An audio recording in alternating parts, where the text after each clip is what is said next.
പറയുന്നത് ഇപ്പം ഞാൻ പാർലമെൻ്ററി പ്രവർത്തനം അവസാനിപ്പിക്കുന്നു എന്ന് പറഞ്ഞാൽ അതിനർത്ഥം എന്താ?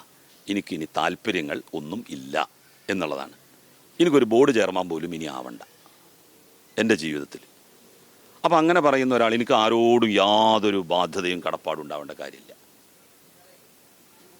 മുഖ്യമന്ത്രിയോട് ഉണ്ടാവേണ്ട കാര്യമില്ല, CPIM ഉണ്ടാവേണ്ട കാര്യമില്ല, ലീഗിനോട് ഉണ്ടാവേണ്ട കാര്യമില്ല, കോൺഗ്രസിനോട് ഉണ്ടാവേണ്ട കാര്യമില്ല, BJP ഉണ്ടാവേണ്ട കാര്യമില്ല, ഒരാളോടും ഉണ്ടാവേണ്ട കാര്യമില്ല. അതുകൊണ്ട് തന്നെ എൻ്റെ നിലപാടുകളാണ് ഞാൻ പറയുക, എൻ്റെ ബോധ്യങ്ങളാണ് ഞാൻ 4:30 മണിക്ക് വെളിപ്പെടുത്തുക. PV അൻവറിൻ്റെ ചില അഭിപ്രായങ്ങളോട് എനിക്ക് യോജിപ്പുണ്ട് എന്ന് ഞാൻ നേരത്തെ തന്നെ പറഞ്ഞിട്ടുണ്ട്.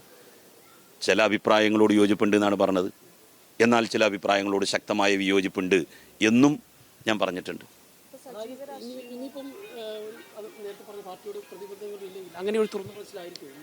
അല്ല, പാർട്ടിയോട് മാത്രമല്ല, എനിക്ക് ഒരാളോടും പ്രതിബദ്ധതയില്ല. ഇപ്പോൾ മീഡിയ വണ്ണിനോട് എനിക്ക് പ്രതിബദ്ധതയില്ല, ജമാഅത്തെ ഇസ്ലാമിയോട് പ്രതിബദ്ധതയില്ല, മറ്റൊരു മതസംഘടനയോടും എനിക്ക് പ്രതിബദ്ധതയില്ല. അതുപോലെ CPIM എനിക്ക് പ്രതിബദ്ധതയില്ല എന്ന് ഞാൻ പറഞ്ഞുള്ളൂ. ഇനി മേലിൽ ഇപ്പോൾ നമ്മൾ ഒരാൾക്ക് വേണ്ടി നിലകൊള്ളുക അല്ലെങ്കിൽ അയാളെ ന്യായീകരിക്കുന്നത് എപ്പോഴാണ്? നമുക്ക് അയാളിൽ നിന്ന് എന്തെങ്കിലും കിട്ടാണ്ട് എന്ന് വരുമ്പോഴാണല്ലോ. അപ്പോൾ അങ്ങനെ ഒന്നും ഇല്ലാതെയാണ് നമ്മൾ 4:30 മണിക്ക് നമ്മുടെ അഭിപ്രായങ്ങൾ പറയാൻ വേണ്ടി പോകുന്നത്.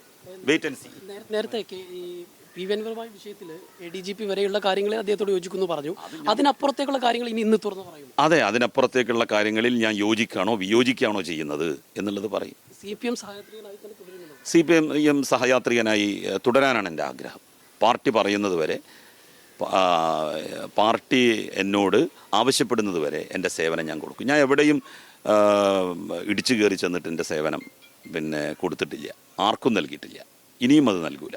അങ്ങനെ ഒരു ഘട്ടത്തിൽ അൻവർ ഇപ്പോൾ പുതിയൊരു രീതിയിലേക്ക് മാറും, അൻവറിനെ പിന്തുണക്കുന്ന കാര്യമൊന്നും ഞാൻ ആലോചിച്ചിട്ട് തന്നെ ഇല്ല. ഞാൻ പറഞ്ഞത് അൻവറിൻ്റെ ചില അഭിപ്രായങ്ങൾ, ആ അഭിപ്രായങ്ങളോടാണ്, ആ അഭിപ്രായങ്ങൾ സംബന്ധിച്ചാണല്ലോ എനിക്ക് അഭിപ്രായം പറയാനുള്ളത്.